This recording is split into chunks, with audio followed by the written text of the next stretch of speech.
jërë ngeen jëf mbokk internetu taxawu Sénégal TV ñu ngi leen di gërëmaat bu baax a baax ci ànd bi teewlu bi ak bàyyi xel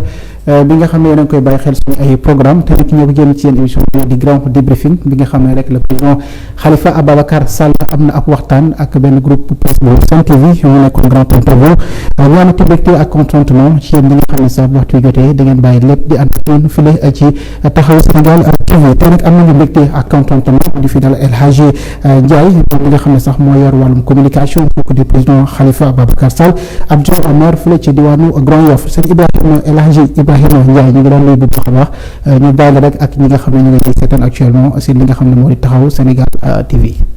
waaw maa ngi leen di fay di leen nuyu yéen également di nuyu si mbokk internet yi ñuy seetaan yëpp di leen féliciter également ci liggéey bi ngeen di def. merci beaucoup ci taxawu Sénégal TV. féliciter également toute l'équipe technique di ñaan yàlla rek liñ fiy waxtaan aussi mu mën a doon njëriñ ci ñëpp ñu koy déglu. incha allah jéggi sax ñi koy déglu mën a doon njëriñ ci askanu Sénégal bi yëpp. incha allah merci beaucoup El Hadji Ibrahima Ndiaye la tudd nekk également chargé de communication bu président Khalifa Ababacar Sall bi nga xam ne tout à l'heure rappelé naa ko mu doon am ak benn waxtaan ak ñi nga xam ne rek ñoo di suñu confrère yu Sen TV par le biais également de ki nga xam ne moo di soxna soosu nekk foofu ci boobu rajo sax ñu delluwaat ci solo ci waxtaan bi ak point yi nga xam ne éventuellement jot na ko évoqué démb bokk na éventuellement ci forme de l'eau waaye ci wàllum actualité politique ndax ku ko xam ko ci wàllum politique xam ko également ci taxawaayam fële ci mairie bu Dakar peut-être sëñ Ibrahima ku wax discours di nga wax forme wax fond certainement ci li nga xam ne moo la forme bi duñ ci taxaw mais ci fond bi naka nga gisee le président Khalifa Ababacar Sall. waaw ni nga ko waxee dëgg la parce que discours aussi ñaari aspect la discours dafa am forme dafa am fond forme bi aussi duma ci taxaw xëj na mais dinaa ci wax lu tuuti rek. parce que contexte bi ñu nekk moo tax ma bëgg ci wax tuuti dañu nekk ci contexte boo xamante ni communication ak média dafa am solo trop. nga gis ni que ce soit muy dans la vie politique dans la vie sociale dans la vie économique aspect boo mënti jël rek ci dundinu nit ñi. dañuy mettre l'accent trop sur la communication parce que ci la ñu mën a convaincre ci la ñu mën a aussi justement attirer la sympathie des gens mais également dafa am beneen revers ci la ñu mën a aussi manipuler donc aspect yooyu yëpp day am ci communication mën nañ ci manipuler comme communication mën nañ ci convaincre et dans la forme moo tax lu tax ma wax dama ciy def aspect tuuti c'est-à-dire que à chaque fois que Khalifa Ababacar Sall parle c'est pas quelqu'un qui a l'habitude de parler déjà ça il faut le préciser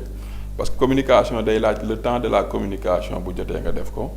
mais du temps wu communication rek moo ci am solo opportunité de la communication est-ce que moment bi c'est opportun jaadu na ma wax ci parce que booy wax ak ay nit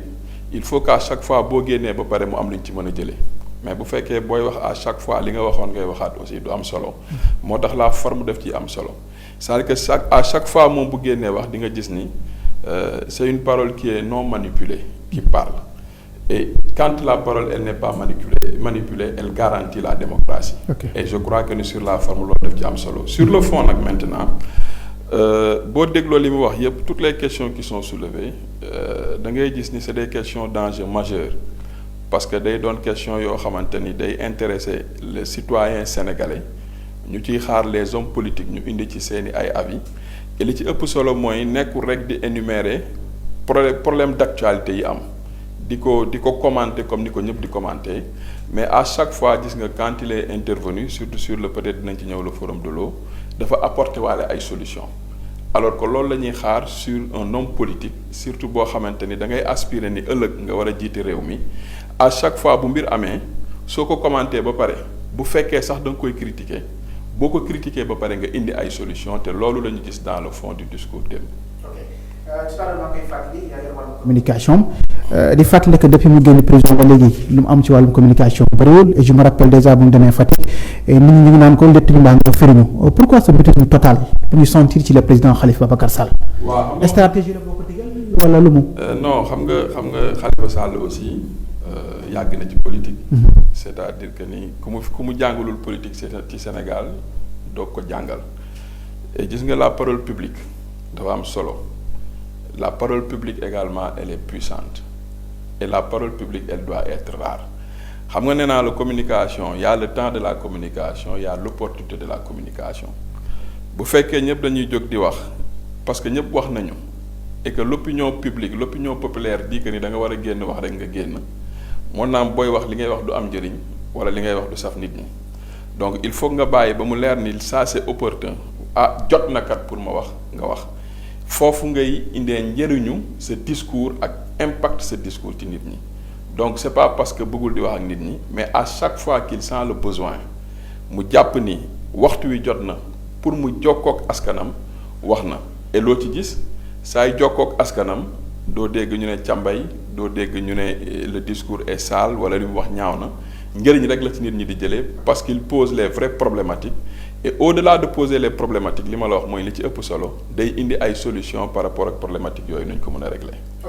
peut-être duñu ray temps ci foofu noonu nga wax tout à l'heure dañu ñëw ci point yi nga xam ne jot na ko aborder ak suñu ay confrères yu Sen TV bokk na ci Forum de l'eau bi nga xam ne déjà gis nañ ne am na ab xaajaloo gis nañ état bu Sénégal organisé nañ ànd ci ak njiitu réew mi waaye gis nañ ki nga xam ne moo di le maire de Dakar di Barthélémy Dias ak compagnonnage wala àndandoo ak le maire Khalifa Babacar Sall nekkul lu ñu nattable déjà moom ci nu mu ko tuddee mu di incident naka nga gisee boobu la féewaloo. waaw xam nga ci Forum de l'eau bi ak ñaari organisation yi nga wax au moins am na benn constante mooy loo xamante ni ñëpp a ci d'accord mooy boo jëlee ñi nga xam ni nekk nañ fi maire Dakar bokk ci processus su Forum de l'eau bi ci bi ñuy candidater ville de Dakar pour mu accueillir ko ba bañ koy organiser nii ci période bi ñu toll nii à Dakar ñoom ñëpp seen wax dafa méngoo menn wax bi la muy monsieur le maire Khalifa Ababacar Sall nee na la ville de Dakar moo candidaté moom lañ ko attribué co-organisatrice la ci madame le maire Soham Wardini nee na la ville de Dakar moo candidaté moom lañ ko attribué co-organisatrice la ci le maire Barthélémy Dias aussi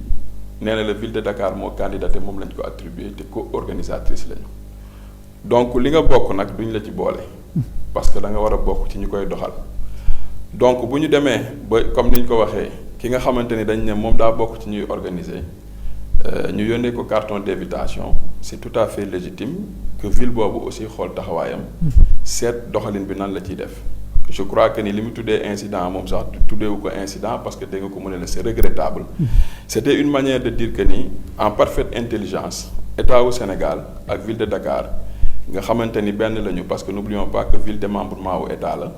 waroon nañu mën a trouver ay places de convergence ba ville de Dakar mën a participer ci forum bi ci anam yi ko yeneen ville yi ko mës a accueillir ci àdduna bi yëpp di ko defee et je pense que ni pour une ville nga permettre à son maire parce que nit ñi dañuy ñëw di teew si mu def un message de bienvenue c'était pas trop méchant et que des solutions pouvaient être trouvées au niveau de l'État central. ok est-ce que tey contre forum bi nga xam ne le maire Barthélémy Dias jot na ko organiser est-ce que loolu di indiwaat rek cette question bi nga xam ne dafay trancher à chaque fois entre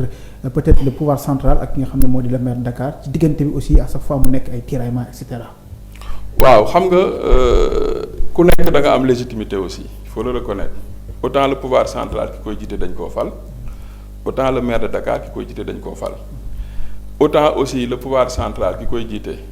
ni mu amee ay prérogatives yoo xam ne suñu ay textes ak suñu ay lois ñoo ko jox autant maire de Dakar aussi noonu la amee ay prérogatives yoo xam ne suñu ay textes ak suñu ay lois ñoo ko jox donc il faut que ni au niveau de l'État central ñu xam ni il y a un respect mutuel qui doit exister entre les institutions de la République et que buñ ci indi xàjj ak seen et que institution bi opposant moo ko diriger fii ku nekk ci pouvoir moo ko diriger de sorte que ni li war a doon ak yelleefu institution boobu doog ko jox je crois que ni ku nekk bu ñu la cëralee par rapport ak li nga xamante ni moom la suñuy loi dëkk wax incident waru ci am problème waru ci am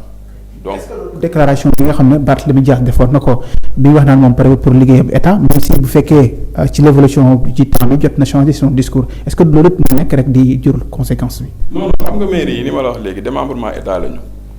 et je crois que ni maire bu ñu fal aussi li la yow li sa yitte mooy li tax ñu fal la nga matal ko li tax li askan wi di xaar ci yow moi je suis maire à Grand Yoff je suis adjoint au maire askan wi bi ñuy fal dañoo xaar promesse yi ñu leen def. ak offre politique bi nga xam ni moom lañ leen jaay ba ñu wóolu ñu jox ñu seeni baat fal ñu mën koo dérouler et que daf ci am pàcc yoo xam ni buñ ci waxtaanee ak état du sotti parce que ci biir état la ñu nekk compétence transférée la ñu yor am na yoo xam ne bu ñu ko bëggee doxal foog ñu ànd ceeg état wala foog ñu waxtaan ceeg état wala foog ñu am autorisation ak bu état donc fondamentalement collectivité territoriale boo ci munti jël il faut que muy waxtaan ak état qu'un maire parle avec le pouvoir central loolu amul benn problème nit ñee ko bëgg garaawal alors que garaawul l'état en réalité est une entité morale ce n'est pas une personne physique Macky Sall est élu président de la République il dirige l'État du Sénégal il n'est pas l'État du Sénégal parce que l'État justement est une personne morale et fondamentalement parce que toutes les collectivités territoriales sont un démembrement de l'État il faut à des moments donnés que l'État et la collectivité se retrouvent pour discuter pour le bien-être des populations loolu jotewul ak politique dara nit ñi bu ñu waree politique bu jotee dinañu wàcc ci terrain bi politique mais bu fekkee nag maintenant bëgg-bëgg askan wi ak dundinu askan wi ak li jëmale askan wi kanam moo taxaw dañuy dépasser clivage politique yi état ak collectivité yi toog waxtaan parce que ku nekk bi ñu lay fal loolu lañ la falee te loolu nga war a jëriñ sa askan. dañu dégg ci état bi ñu ne forum de l'eau bi Sénégal daf ko abrité waaye forum mondial de l'eau la je pense que mu ngi soog a am sax ci li nga xam ne moo di Afrique de subsaharienne déjà est-ce que peut-être dañu toog gis Barthélémy Dias aussi partout à Dakar mu mettre li nga xam ne moo di ay tableau de publicité et cetera est-ce que ba muy def loolu il y avait déjà benn accord bu dox ci moom ak état bu Sénégal pour bu koy xamal la war na mën a bokk ci boobu les forum de l'eau. waaw xam nga li ngay wax parce que on est dans le débrief du discours du président Khalifa Babacar Sall. Forum mondial de l'eau la mais villes yi ñoo koy accueillir duñ ko attribuer pays duñu ne dañuy attribuer le forum mondial de l'eau au Sénégal dañuy ne dañuy attribuer le forum mondial de l'eau à la ville de Dakar comme ni ñu ko attribuer woon Brasilia comme ni ñu ko attribuer woon la ville de Marseille donc villes yi lañ koy attribuer donc même bu fekkee ni c'est un forum mondial de l'eau parce que ay sommité mondiale ñoom ñooy daje Sénégal donc bu loolu amee ville bi koy abriter il faut que ñu associer ci yaa ngi wax est-ce que au préalable amoon na ay discussions je crois que ni tous les maires qui se sont succédés ba ci Barthélémy Dias leeral nañ ko durant tout le processus la ville était associée et que même au niveau du comité exécutif am na protocole d'accord bu ñu signé woon avec la ville de Dakar concernant l'organisation du forum xam nga loolu leer na parce que forum bi c'est le comité exécutif qui l'a organisé et qui représente l'État et que amoon na justement ay protocoles yoo xam ni depuis très longtemps avant que Barthélémy Dias même ne soit maire de Dakar signé nañ ko avec la ville de Dakar pour l'organisation du forum maintenant la question qu'il faut se poser pourquoi bi ñu ñëwee dans l'organisation pratique mu am ce dysfonctionnement qui fait que ni ñaari forum bi am Diamniadio ak forum bi am ville de Dakar. Le président Khalifa Babacar Sall certainement comme ni nga koy waxee à chaque fois bu génnee dina def ay proposer li nga xam ne rek moo di solution certainement ñëw na ci anam bi nga xam ne dañ koy faral di jëfandikoo ndox mi mu nekk la gestion de l'eau mu nekk aussi loo xam ne lu am solo la dem na sax ba di ko méngale ak ndox à 90% moo yor li nga xam ne moo di doomu aadama déjà naka ngay jàngatee njëriñ bi nga xam ne moom jox na ko forum de l'eau ba ñëw sax ci ay propositions par rapport ak li nga xam ne rek moo di wàllum assainissement bi ak surtout par rapport ak l'environnement. waaw xam nga ci li mu njëkk insister boo dégloo et de manière récurrente dafa am baat bu doon dellu si ci communication wu Khalifa Ababacar Sall démb mooy ndox mooy nit dem na ba ne sax le corps humain est constitué à 70% d'eau et que bu amul ndox da ngay dee et du lu bees parce que dans sa vision politique sax boo koy jàngat nga xam bu baax moom nu vision politique bi mu am dans le socialisme même booy revoir ses archives da ngay dégg toujours quand il parle d'infrastructure nit ñi di xalaat ni day wax ay pont comme ni ñu koy gisee nii ci dëkk bi léegi day wax ay TER day wax ay BRT non néew ma bonul mais daf la ne il faut bâtir d'abord l'infrastructure humaine. Okay. Parce que bu nit jagee lépp jag parce que nit ay defar pont justement nit aussi mooy defar BRT nit aussi mooy defar TER. Nit kooku boo ko tabaxul ba mu jag dara du jag te nit kooku justement li ëpp solo ci dundam ndox la donc ndox di doon loo xam ni dañ ko war a fulaal au premier degré xam-xam boobu la ci am xam nga yaa ngi wax sax njàqum ndox beeg assainissement beeg yooyu mais il est remonté plus loin daf la indil géostratégie wax la ni sax dans la zone sahélo-sahélienne li fa indi conflit bi yépp c'est le contrôle de l'eau parce que xam nañ ni ëllëg moom mooy doon une denrée rare boo xam ni ku ko amul doo dund parce que fu ndox amul mbay du fa am fu ndox amul santé du fa am et tout le monde est d'avis que ni ndox mi ngi tàmbalee ñàkk ci planète bi waxuma ci Sénégal kese mais ci àdduna bi yëpp xam nga y a un phénomène boo xam ni ñun duñ ci bàyyi xel alors que ni mooy li gën a ëpp li ñuy ñàkkloo ndox ci planète bi surtout l'eau douce mooy ndox bi nga xam ni moom la ñuy consommer di ko naan c'est le problème du changement climatique parce que changement climatique li muy indi li muy jur mooy su réchauffement amee ñu ngi wax ni que ni mënuñu échapper d'ici 2030 2050 à une augmentation de 1,5 degré réchauffement bi te loolu musiba la su réchauffement amee ñun ñu nekk sur la planète Terre dañuy yëg tàngaay bi ndox mi da koy yëg te ndox mi ni mu koy yëgee mooy day évaporer wu day disparaître et en disparaissant l'eau se raréfie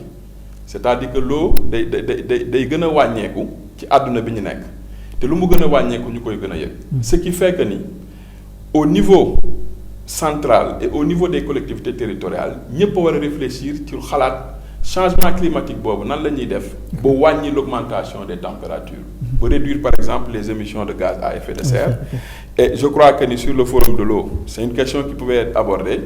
ville de Dakar am na contribution bi mu ci def parce que la ville de Dakar am na un plan climat énergie territorial plan climat énergie territorial lu ñu la ci mënti wax ak dissertation bu ñu la ci mënti defal c'est que ça vise simplement à réduire les émissions de gaz à effet de serre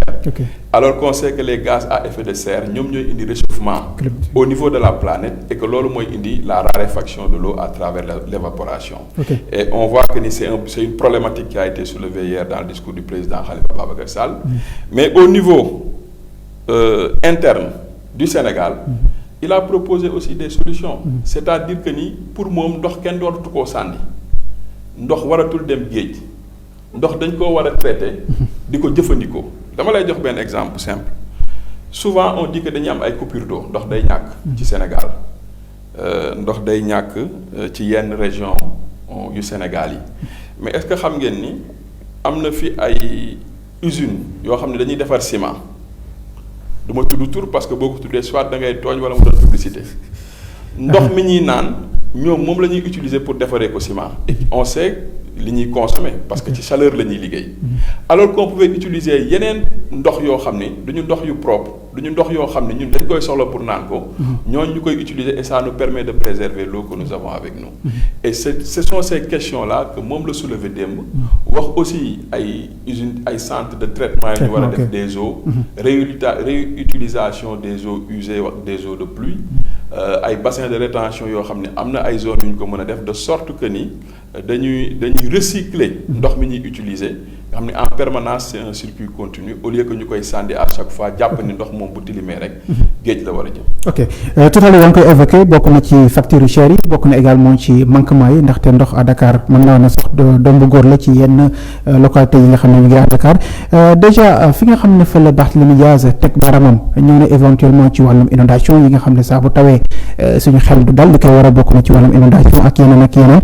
donc taxawaay bi nga xam ne ville bu Dakar am na ko quelle a été votre appréciation par rapport à ça? Non, moi je crois que la ville de Dakar a été dans son rôle. La ville de Dakar organisé na sommet wam ville de Dakar aussi indi na ay spécialistes yoo xam ne débattre nañ ci sommet bi et gis ngeen ni aussi à la fin du sommet il y a eu une résolution qu'on a appelée l'appel de Dakar pour proposer des solutions et vous avez vu également que le maire de Dakar def na ay visites du site wax aussi yu mu fa bëgg def qui entre toujours dans la gestion de l'eau et je crois que ni sommet yu mel nii aussi loolu lañ ciy xaar quoi que les gens puissent toog waxtaan discuter mais au moins buy jeex mu am loo xam ne dañ koy jébbal askan wi en termes de résolution yoo xam ni moom ultérieurement moom la ñuy appliquer et je crois que c'est ça qui a été fait au niveau de la ville. ñu rappeler que yéen a seen émission débriefing di toute nouvelle émission boo xam ne di ngeen ci ànd ak ñun saa su nekk ci li nga xam ne rek moo di Taxawu Sénégal TV di la chaîne leader la chaîne également qui vous donne toutes les informations nécessaires te nag ñu jéem a jàngat entre guillemets le discours qu'a tenu le président Khalifa Babacar Sall avec nos frères également de la Sen TV pour day ñëw ci beneen pàcc boo xam ne moom pàcc la bu yaatu sax ñu war nañ ko tuddee politique déjà ci branche boobu noonu jëm sur la candidature l'éligibilité de ki nga xam ne moo di Khalifa Babacar Sall ndaxte gis nañ rek waa Yewwi Askan Wi def conférence de presse nee nañ moom moo nekk leur candidat par rapport aux élections législatives mais dañu ñëw ci éligibilité parce que bu ñu fàttaliku ki nga xam ne moo di Khalifa Ababacar Sall dañu ko toppee ci wàllum caisse d'avance ci loolu sax lañ ko yóbbu woon kaso on se rappelle également en 2019 bokkuloon ci élection yi li ko yóbbee peut-être nee nañ li nga xam ne moo di li ko war a mën a fal lépp yoroon na ko mais problème d'éligibilité également ça pose toujours problème déjà naka nga jàngatee cette situation ak taxawaay bi nga xam ne Yewwi Askan Wi am nañ ko. waaw xam nga li leer moom ci bopp askan wi yëpp léegi kooku moom muy xale bu tuuti bi ba kii ëpp xam-xam ci Sénégal leer na ci seen bopp ni problème mu Khalifa Ababacar Sall ci mairie Ndakaaru c'est un problème purement politique c'est-à-dire benn adversaire politique bu encombrant la woon am ambition pour réewam malgré lépp loo xamante ni dig nañ ko bëgg doxal ambition boobu pour réewam nguur am doole jaay ko ne ko ambition boobu moom doo ko matal tout le problème est résumé ainsi bu ñuy waxu inéligibilité aussi il faut que ñu comprendre ni inéligibilité dañ koy prononcer c'est une peine complémentaire boo xam ni un juge moo koy prononcer procès Khalifa Ababacar Sall yàggul bi mu fi amee ci fi mu jaar yépp première chambre cour d'appel ba cassation amul ci benn juge bu prononcer l'inéligibilité de Khalifa Ababacar Sall. Et le ministre de la justice waxoon na ko donc pour conforter et que donc peine complémentaire boobu bu ñu ko prononcé wul cela veut dire qu'il est électeur et qu'il est éligible et que même en 2019 bi conseil constitutionnel gàntale bañee tëddee njaaxaanaay gàttan candidature am dossiers yi ñuy laaj candidat yépp sans exception pour nga mun koo déposer ba yegg ci conseil constitutionnel pour mën a statuer Khalifa Sall déposé na ko.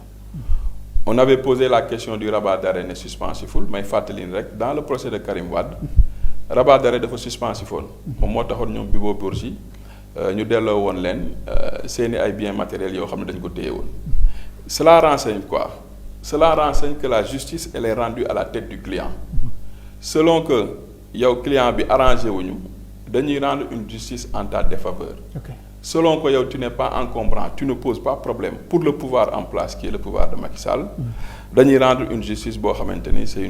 une décision qui est une décision de complaisance. Okay. Et dans le procès Khalifa Ababacar Sall loolu moo ci am loolu la leader yu Yewwi Askan Wi peut-être xam ni aussi que ni ce problème-là n'est pas un problème juridique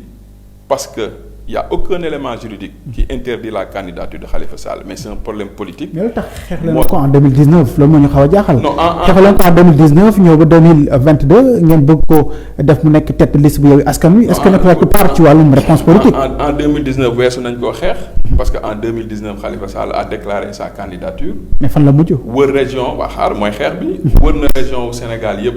déposer sa candidature ut fa ay parrainage du moins. matal parrainage yi quitus bi ñu ko doon laaj mu indi ko casier judiciaire parce que ci casier judiciaire lañ lay infirmer wala ñàkk infirmer mu indi ko. indi carte d'identité indi lépp justice tëddeewul njaaxaanaay donc bu ñu ne xeexuñu ko parce que xeex nañ ko parce qu'on en a fait un candidat ci élection présidentielle yi l'autre paramètre qu'il faut prendre en compte c'est que bi ñu koy def candidat aussi bu ñu fàtte ni boobu Khalifa Sall ñu ngi ko nëbb jant bi jaay nañ ko doole tëj ko kaso bii nii mi ngi ci biti mun koo xeexal boppam ñu ànd ceeg moom xeex ko et je crois que ni ci loolu lañ jëm. ok tey taxawaayu Yewwi Askan Wi dans tout ça est-ce que nekkul ne dañu bëgg a dugal président Khalifa Ababacar Sall ci benn guuta moo tax ñu jiital ko pour jëm ko peut-être jëm damm ay laafa moo tax ñuy wax li ni mel. waaw xam nga président Khalifa Ababacar Sall je crois que ni bi may tàmbali aussi loolu laa waxoon ci Sénégal man damaa jëlee la Yewwi Askan Wi nag quoi. ci Sénégal. comme ci doonul sa professeur ci politique mënoo doon professeur il faut que mu leer et loolu je crois que ni ñëpp nangu nañ ko xaw ma lu ñu koy jàngal wala guute bu ñu ko ndëgg sërëx bu ñu ko mën a dëggal ci dugal ci feneen waaye politique moom bokk ci. mais Yewwi Askan Wi aussi il faut comprendre que ni ay parti politique ñoo ko bokk bëgg-bëgg bokk yéene. et il est tout à fait normal que ñoom seen bëgg-bëgg ak seen yéene mu doon que Khalifa Ababacar Sall doon seen candidat. ci élection doon candidat ci élection législative yi et du guléet parce que ñi ngi wax waxu Yewwi Askan Wi mais 2017 bi ñuy dem élection législative fekkul woon Khalifa Sall ci biti coalition bi mu bokkoon muy Manko Taxawu Sénégal malgré aussi mi ngi woon ci biir prison ñuy wax waxu ay droit ak ñàkk ay droit dañ ko jiitaloon def ko candidat mu jiite tête de liste bi ñu am ay député ci élection yi mu dem assemblée nationale à la question et dans l'affaire Khalifa Sall de bout en bout bi nga xam ne mu doon ko janoo ak ñi nga xam ne moo di Nene Aïcha nee na cette fois-ci duñu ko seetaan loolu moom ab bataille de communication lañ ko war a mën a tuddee wala dafay artu état bi si yeneen peut-être éventuel mbir yu war a mën a xew xam nga bi mu koy wax mu ngi koy wax ci procès yi nga xam ne ñu ngi waaj a ñëw ok c'est parce que dafa xam état xam luy démocratie xam nga la démocratie elle est rendue au nom du peuple non la démocratie la justice du moins je veux dire elle est rendue au nom du peuple et justice fu mu am rek souvent c'est dans un état démocratique ok or dans un état démocratique ñaari souverain amuñu ci benn souverain moo ci existe c'est le peuple seul le peuple est souverain maintenant nos magistrats ak nos juges il faut que ñu comprendre benn mbir c'est que ne il ne s'agit pas simplement d'être doté du pouvoir de juger mais il s'agit de rendre la justice au nom du peuple xaw ma ndax xam nga fi may wax et quand il s'agit de rendre la justice au nom du peuple il y a des décisions yoo xamante ni si ça peut faire basculer un peuple ou un pays da ngay xam ni c'est une décision injuste ce que je veux dire c'est que récemment il y a eu des élections qui sont passées au Sénégal on a demandé au peuple de choisir le peuple a choisi et quelque part le peuple a déjà rendu un verdict c'est comme ça qu'il faut entendre le discours de Khalifa quand il dit duñ ko nangu ci wala noonu ngay war a jàngatee discours Khalifa Sall bi démb bi mu naan li amoon du amaat ok parce que nag ku ndóobin rey sa maam boo gisee lu ñu daw daf koo dal mu gis ni peuple bi moom faloon na ko jox ko une légitimité et une légalité ñu jaar ci justice bu ñu instrumentaliser nangu li ko peuple bi joxoon est-ce que peuple boobu warul yeewuwaat ci loolu bu waree amaat mu am beneen taxawaay bu mu war a taxawee ba li fi xewoon du fi xew ba événement par exemple li ñu amoon le 8 mars ñu bañ ko amaat je crois que c'est comme ça qu'il a voulu je débriefe son discours et c'est comme ça qu'il a voulu parler et c'est comme ça que moi j'ai compris le discours d'hier. ok El Hadj Ibrahima Ndiaye nekk chargé de com bu Khalifa Babacar Sall moom la ñuy dalal ci débriefing di émission bi nga xam ne dañ ci ànd ak ñun désormais ñuy waxtaanee lu baax a baax ci wàllum politique gannaaw bi ñu bàyyi ko ci wàllum candidature de Khalifa Babacar Sall ci coalition boobu di Yewwi Askan Wi ci élection législative yi nga xam ne ñu ngi ko jàpp le 31 juillet 2022 ñu ñëw ci wàllum parrainage bi coow bi bëri na gis nañ démb sax ñi nga xam ne ñoo bokk ci société civile bi ñu ngi doon def ab manifestation finalement dañ leen jàpp ba ñu ngi doon amal conférence de presse ñëw ci torture yi nga xam ne ñu ngi doon ko torture moom position mooy ànd na ci li nga xam ne moo di wàllum parrainage waaye nañ ko caytu xoolaat ko déjà problème mu parrainage bi nga xam ne coalition Yewwi Askan Wi def nañ conférence de presse naan ñoom du ñu dem ci élection yoo xam ne parrainage da ci ànd gis nañ également du côté de wàllu ci opposition bi ñoom ki nga xam ne moo di ñoom agir également ñeneen nag ñeneen ñoo nañ ci ñoom Thierno Bocoum ñëwaat nañ bu baax a baax ci wàllum parrainage boobu est-ce que ci wàllum démocratie aussi état amul droit mu tànn ci ñenn ñoo war mën a dem élection parce que y a plus de 300 li nga xam ne moo di 300 partis ci li nga xam ne moo di Sénégal. boo nee est-ce que ci wàllu démocratie déjà amul droit mu tànn rek. mu tànn peut-être. mu tànn mu caytu. non mu caytu ak tànn bokkul. waaw tànn la République du Sénégal mais comme ñun jàpp nañ ni amuñu jotu campagne wala amuñu temps wu nekk président de la République. ku nekk ñuy jël suñu baat benn ñu ne diw yow lañ koy sottil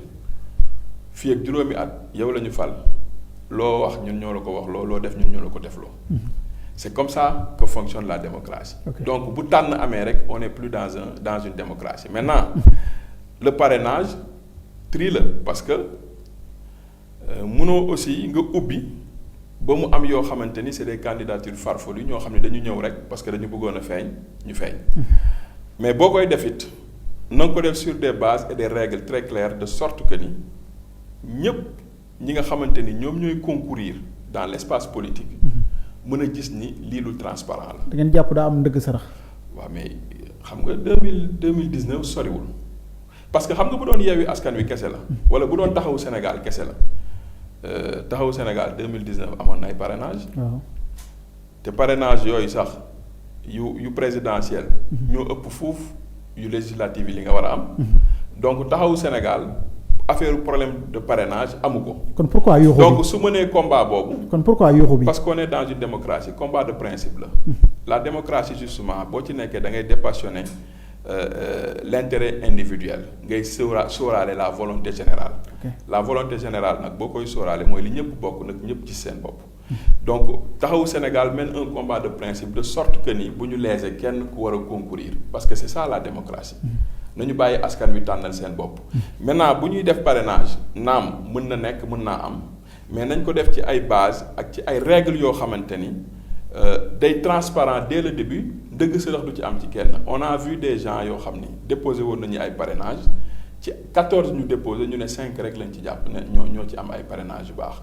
parce que le fichier est contrôlé aussi par le parti État qui est Benno Bokk Yaakaar ça il ne faut pas l'oublier. ñoom ñooy seet ku leen neex ñu ne kii kat la ñu bëgg a demal ci géew gi kii bëgguñu dem ak moom ci géew bi en fonction de leur calcul politique loolu la ñuy wax na takk. Okay. c'est-à-dire que ni bu parrainage di am aussi système de parrainage biñ ki ni ñu koy defee. na transparent ba ñëpp d'accord ci ñu dem ci loolu mais. waxuñu ne dañoo bañ parrainage coûte que coûte. mais ni parrainage di doxee ci Sénégal fi ñu toll nii. loolu la décrier ci discours bi démb et je crois que ni c'est tout à fait. ok ñëwaat na bu baax a baax ci taxawaayu Benno Bokk Yaakaar parce que sax mu ngi koy xayma nee na ci élection yi amoon nañu toll ci 58% ñu wàcc ba ci 41% est-ce que on peut dire que tey Benno Bokk Yaakaar dafa utiliser li nga xam ne moo di parrainage bi pour vraiment segg ñenn ñi pour mën a janoog ñoo xam ne peut-être bu demee élection dina mën a gagner am majorité mécanique. absolument on peut le dire parce que xam nga élection locale yi passé boo gisee nu mu tëddee. APR nee na ñoo gagné coalition Benno Bokk Yaakaar. waaw Yewwi Askan Wi nee na ñoom ñoo. gagné les grandes villes et cetera. ça dépend ni nga koy liiree. da ngay xool bi ñuy déposer liste yi wax naa la le parti État. Benno Bokk Yaakaar a tout fait absolument tout ba ci yenn collectivités territoriales yi Yewwi Askan Wi amu fa liste ñun ñëpp ñoo ko fekkee. état nga ci tuumal daal yow. fi ñuy waaw mais parce que justement kan nga ci tuumaal keneen dama lay jox exemple bi ñu gën a jege. et qui a un électorat très fort mooy par exemple ñoom ñoo ëpp électorat après le département de Dakar sinon bu ñu tolloo c'est la ville de Pikine et au niveau de la ville de Pikine la coalition Yewwi Askan Wi amu fa woon benn candidat ce qui fait que bu état di comptabiliser ay votes yu mu am au niveau de Pikine Yewwi Askan Wi mënu faa comptabiliser moom 0 la fa am parce que amul candidat et noonu la amee Kédougou noonu la amee feneen noonu la amee feneen noonu la amee feneen maintenant quand tu fais ton calcul en termes de probabilité mais tu te dis mais bu Benno Bokk Yaakaar bu Yewwi Askan Wi amoon fii candidat am fii candidat am fii candidat yi nga xamante ni état fexe na ba amu fa 0 la fa am nga war koo yokk ci nombre de votants yi ñu am ci élection yi ban score lay am. et tu verras que ni Benno Bokk Yaakaar dina wàññeeku Yewwi Askan Wi dina augmenter loolu mooy première analyse bi. deuxième bi mooy nga def le décompte sur la base simplement de fi nga xamante ni Benno Bokk Yaakaar dafa am liste Yewwi Askan Wi am fa liste. et boo defee calcul bi rek sur la base de fi collectivité territoriale yépp ci Sénégal yi nga xamante ni Benno Bokk Yaakaar déposé na fa liste. concourir Yewwi Askan Wi déposé fa liste concourir tu verras nettement que ni ñoom li ñuy annoncé score bi ñu annoncé. Ça fond comme peau de chagrin, ça se rétrécit comme peau de chagrin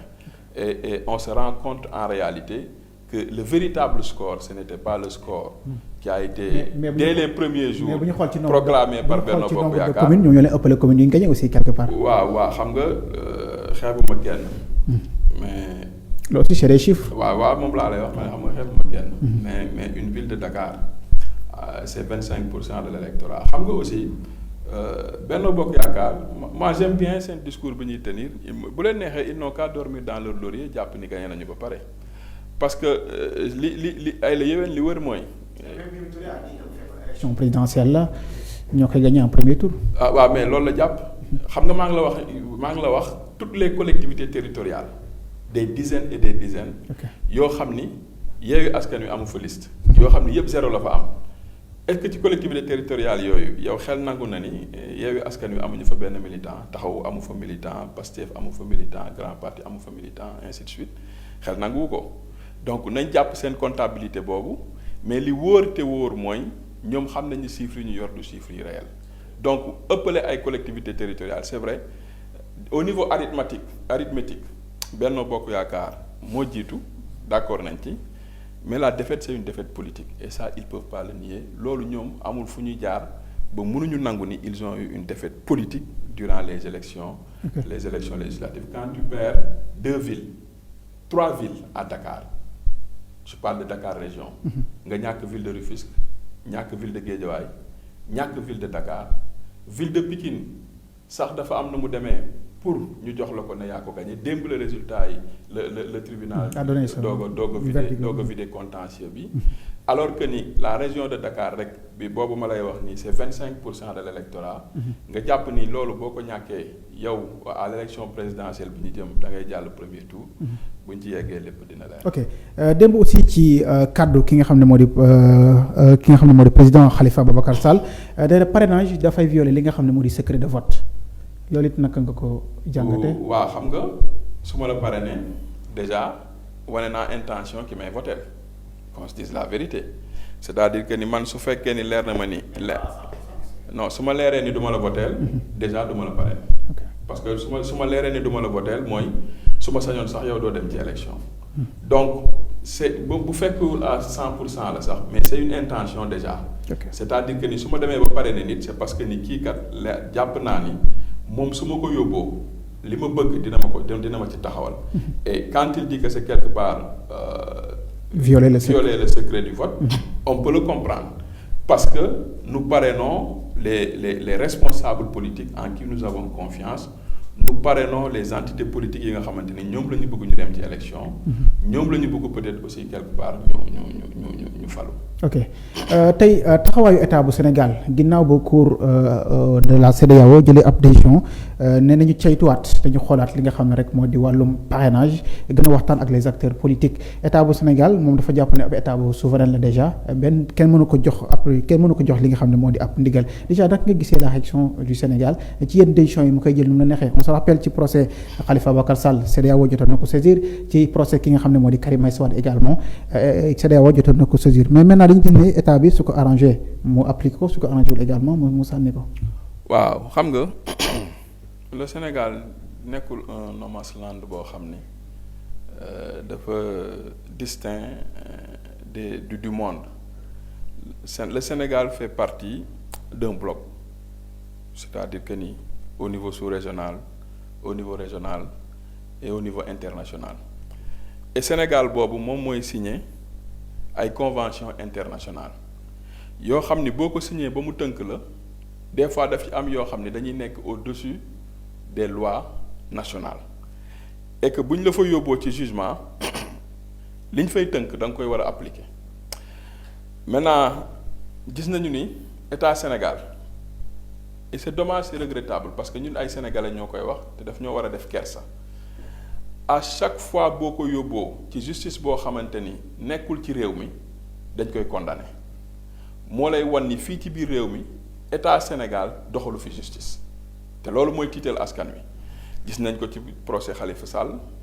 gis nañ ko ci procès Karim Wade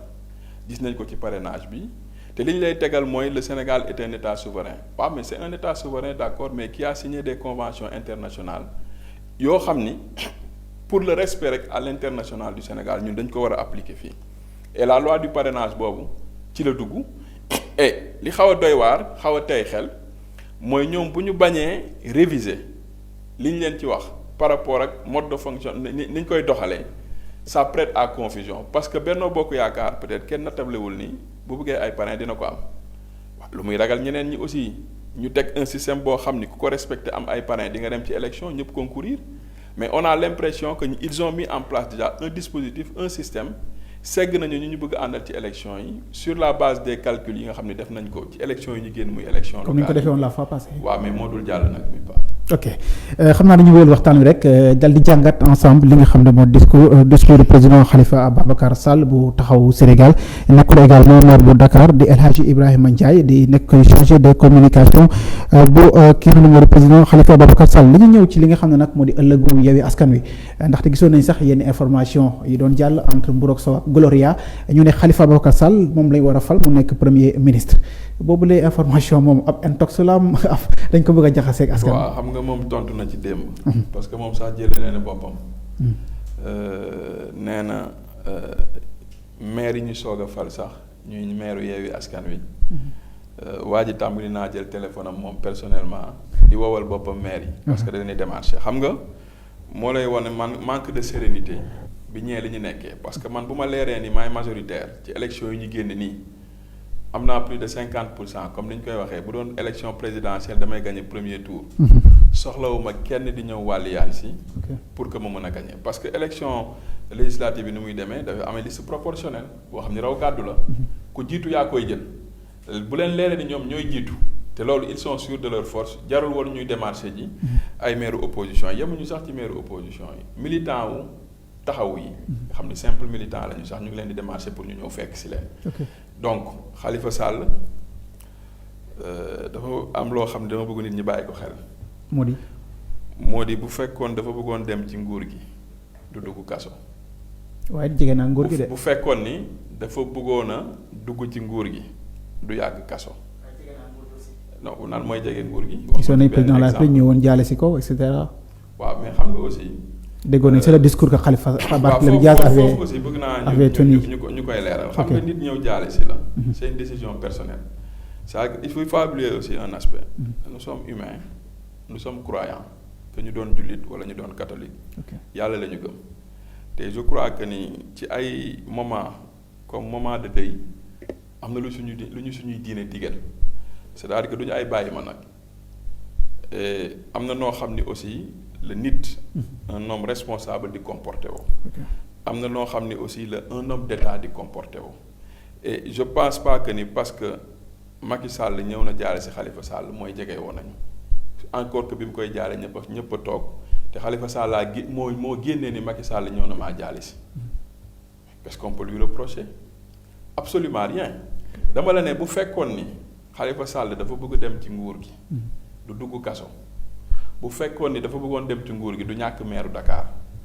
bu fekkoon ni dafa bëggoon dem ci nguur gi du ñàkk député am bu fekkoon ni dafa bëggoon dem ci nguur gi boobu ba léegi kenn waxatu ko donc loolu waxu daanu saret la te yaa ngi gis à chaque fois bu gouvernement amee ñu annoncé ko da nga ko cee mës a gisagum et je crois que leeral na wax ji démb donc en plus nguur goo xamante ni c'est un état finissant leer la leen ni 2024 mënatuñoo falu parce que sax ki leen jiite du nekk candidat kooku boo ànd ak moom à 2 ans des élections wax ma ban njëriñ la am ok dafa am ko doon ànd ak moom di Bamba Fall ñu gis ko mu dem ànd ak le président de la République nee na li ko tax a jóg mooy liggéey Médina ñu gis ko sax mu ne jokkoon na ak Khalifa Ababacar Sall ginnaaw bu mu génnee ci boobule audience est-ce que loolu it du gën a dugal seen njiit di Khalifa Ababacar Sall waaw xam nga loolu nag mënuma cee dugg parce que moom ci boppam nee na Bamba rakkam la mais politique leneen la mi ngi koy ñaanal fi mu jëm yàlla na ko jig Bamba aussi c'est un responsable politique moom mooy xool ses choix politiques nan la koy defee ak nan la koy assumer ça n'a rien à voir avec Khalifa Sall qui est dans Yewwi Askan Wi parce que bul fàtte ni sax élection locale yi Bamba Fall n'était pas sur la liste de Yewwi Askan Wi dafa dem ak bannière boppam bi mu fa jógee fekk dina président de la République kooku moom la engagé politiquement jot ni jël na beneen itinéraire politique et daf ko assumer très pleinement génn wax ko ñëpp dégg ko nekkul Yewwi Askan Wi mi ngi ci mouvance présidentielle Khalifa Sall mi ngi ci Yewwi Askan Wi c'est l'un des membres fondateurs de Yewwi Askan Wi il est le président de la conférence des leaders de Yewwi Askan Wi ok et ça je crois que c'est très clair. ok dañuy resté waat rek ci coalition boobu di Yewwi Askan Wi démb ñëwaat na ci ñi nga xam ne ñoo formé coalition boobu Yewwi Askan Wi bokk na ci Ousmane Sonko di leaderu Pastef bokk na également ci waa PUR ak ñeneen ak ñeneen président également l'ancien ministre Habib Sy moom ci la bokk ñoom Aïda Mbodj nee na coalition la boo xam ne ñi ko constitué ay ndaw lañu te ay ndaw yu am xam-xam lañu te nee na ni ñu gën a avancé di gën a am benn compact déjà loolu noonu en tant que ci Khalifa Sall ñu naan homme d'état la naka ngay jàngatee boobu la wax. waaw mais il est un homme d'État, il le prouve tous les jours. Je crois que dans le discours d'hier rappelé na ko malgré li mu dund yëpp ci Sénégal gi. malgré lañ ko teg yëpp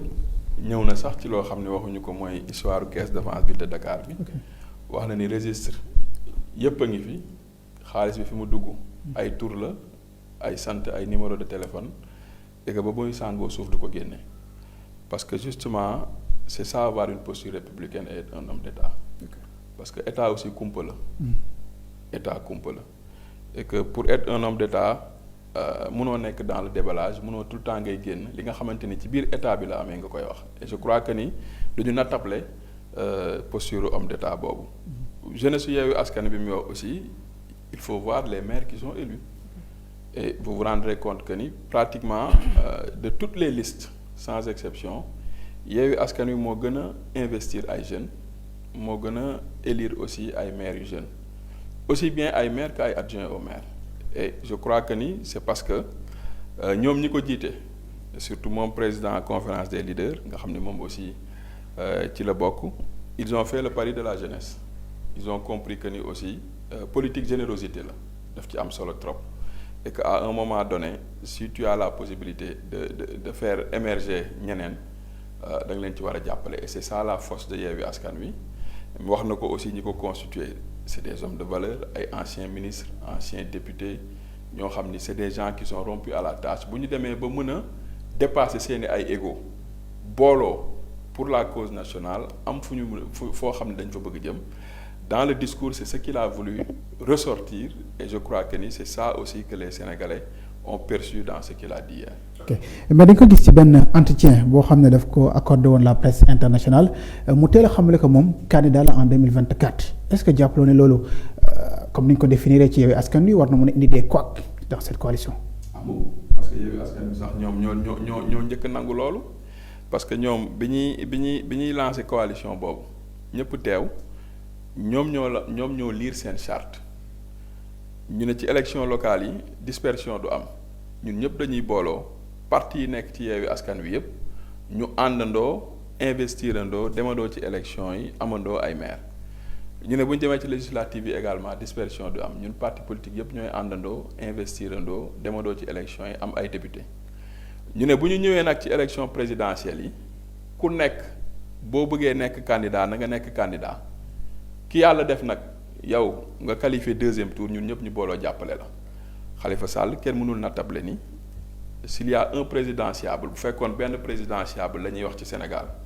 moom lay doon xaw ma keneen nag waaye moom xam naa ni il est présidentiable et sorti démb bi wan na ni il est dans la posture d'un président de la République je connais pas un autre.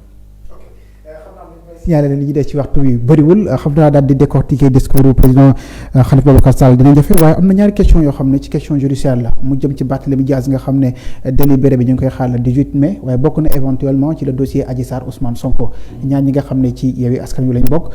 peut-être démb joxe na si li nga xam ne moo di xalaatam boobu mu joxee déjà nag nga gisee ci ñaari dossiers yooyu. waaw je crois que ne xalaatam boobu artu la déjà parce que ni ñu ko xamee am na événement mars yu ñu fi dundoon daaw et je pense que ni événement yooyu kenn ñaanul yàlla dundati ko et que bi muy wax démb wax na ni li fi amoon du fi amaat et que sacrifice bi ñu defoon ci moom dootuñu ko defati su koy wax c'est parce que il parle en connaissance de cause par rapport ak expérience et vécu parce que moom xëj na il avait fait une confiance à la justice jàpp ni justice kat bu ñu fa eggee dina wax le droit et on a vu que dans son affaire la justice a tout dit sauf le droit or sànq wax naa la ko la compétence du juge ce n'est pas seulement d'avoir le pouvoir de juger c'est de rendre justice et la justice on la rend au nom du peuple xaw ma ndax Khalifa bi muy wax démb déglu ngeen ko mais dafa la bëgg a wan ni peuple bi joxe na verdict parce que dem nañu ay élection am nañu ci bokkoon nekk ay candidats te ñi ngi war a wuyu ji justice peuple bi def na leen ay maire donc le peuple a déjà donné un signal fort il a rendu un verdict alors que les juges qui doivent juger demain ces deux dossiers-là doivent rendre la justice au nom du peuple espérons qu'ils suivront justement qu'ils entendront la voix du peuple. La voix du peuple fi nga ko jeexlee rek mooy retrouvailles famille socialiste déjà gisoon nañ jafe-jafe yi nga xam ne amoon na ci on se rappelle de feu Ousmane Tanor Dieng et cetera bi ñu leen dàqee ci parti bi et tout est-ce que loolu mën nañ ko envisager ñu gis retrouvailles de la famille socialiste et tout. bon am na début de réponse yu mu ci joxe démb mais loolu ñi mu concerné rek ñoo ci mën a prononcer wu de façon très très claire mais ce qui est constant et il l'a toujours dit et je reprends son expression dans le discours d'hier nee na moom ciment la benn yoon lay tooy socialiste la et socialiste la à vie te dafa am loo xam ne aussi dafa transcender sax politique dafa dugg dans le domaine du divin dafa ne dem si yàlla Pape Babacar Mbaye moo leen waatloo xam nga boo waatee c'est un pacte que tu ne signes plus avec l'homme tu le signes avec Dieu et boo waatee ni que socialiste ngay doon waat ko devant Dieu donc mun nañu njort ni à vie Khalifa Sall sera socialiste et kenn mosu koo xamee beneen coloration politique. ok temps yi ci doon nañu information ne taxaw Sénégal dañ koy def mu nekk parti politique loolu fu mu toll en tant que chargé de communication. waaw les gens réfléchissent il y a rien qui a été décidé. mais am na ay ndaje. am na ay ndaje bien entendu ay ndaje ba plateforme boo gis foog muy am ay ndaje. foog nit ñi di waxtaan. je crois que ni ultérieurement nit ñi dinañu mettre ay cadres de réflexion ñu xool ban structuration moo gën a approprié ban démarche moo gën ci taxawu Sénégal et je crois que ni bu ci ñëpp juboowee rek dinañu mettre en œuvre cette démarche là. pour le bien de taxawu Sénégal. est-ce que foogoo loolu dina enclaver un peu retrouvailles famille socialiste. pourquoi enclaver c'est-à-dire que taxawu Sénégal on est socialiste et des socialistes qui ne sont pas du parti socialiste parce que am na ay waa AFP yu fa nekk am na waa ay LD yu fa nekk parce que quand on parle du socialisme il faut pas restreindre ça au parti socialisme. Le socialisme c'est une idéologie de gauche. c'est plus ça transcende même le parti socialiste. mais dafa am ñu koy incarner aussi quelque part. monsieur Ibrahima mais ñoom am na ñu koy ñoom rek duñu socialiste. est-ce qu'on peut dire que ni quelqu'un comme Malick Gakou n'est pas un socialiste. il est d'obédience socialiste. Okay. quelque part sax pour taquiner un peu waa Pastef nga xam ne c'est un peu hybride. kenn xamul lu ñu doon mais ils sont quelque part socialistes. yaa ngi tooñ nag. donc pour vous dire que le socialisme en réalité ne se résume pas en un parti. Okay. Le socialisme transcende les partis, c'est une idéologie. LD socialiste lañu PIT socialiste lañu ils sont dans le pouvoir. Okay. Grand parti socialiste lañu comme les socialistes de valeur qui sont dans Taxawaay socialiste lañu AFP socialiste lañu et donc avoir une plateforme qui regroupe justement des entités qui peuvent aller ensemble n'entrave en rien que des socialistes qui se sentent dans cette plateforme pour s'intégrer taxawu Sénégal. El Hadj Ibrahima Ndiaye ñu ngi lay gërëm di la sant nga nekk chargé de com bu Khalifa Babacar Sall ñu doon jàngatandoo ensemble discours bi nga xam ne wala waxtaan bi nga xam ne seq na ko ak nos confrères de la Sen TV ñu bàyyi la nga joxe sa dernier mot xam naa peut-être on aura d'autres occasions pour jàngatandoo ensemble li nga xam ne moo di yeneen i discours. incha allah di leen gërëm di leen sant c'était pas aisé parce que c'est jamais aisé. nga war a jàngat discours jàmbur. parce que nit ki moom li nekk ci xelam moom rek ko xam dañ doon jéem. On a essayé de décortiquer li nga xamante ni Khalifa Sall moom la wax démb parce que lañ fi wax yëpp ne nit ñi njort ni du suñu waxam la ñu ko doon jéem a expliquer bu ci amee lu safaanoo ci ñun la bu ci amee lu jub aussi ñu santee ko yàlla donc di leen gërëm di leen sant di ñaan aussi liggéey bi yàlla na ci yàlla def barkeel insha allah jërë ngeen jëf mbokk internet yi ñu ngi leen di gërëm bu baax a baax yéen ñi nga xam ne saa bu ñu commencé ba léegi yéen a ngi bàyyi xel fii ci Taxawu Sénégal TV désormais di ngeen ko am donc chaque 15 jours ou 20 jours incha allah on fera notre mieux pour teew fi rek pour jéem leen jàngatal ensemble li nga xam ne rek moo di Khalifa Babacar Sall nekkoon maire de Dakar ki nga xam ne moo di El Hadj Ibrahima Ndiaye moo fi jaaroon nag moom mi nga xam ne moo nekk chargé de communication bu président Khalifa Babacar Sall am nañu mbégte ak contentement rendez-vous est pris très prochainement ak beneen invité fii ci Taxawu Sénégal TV merci beaucoup bye bye.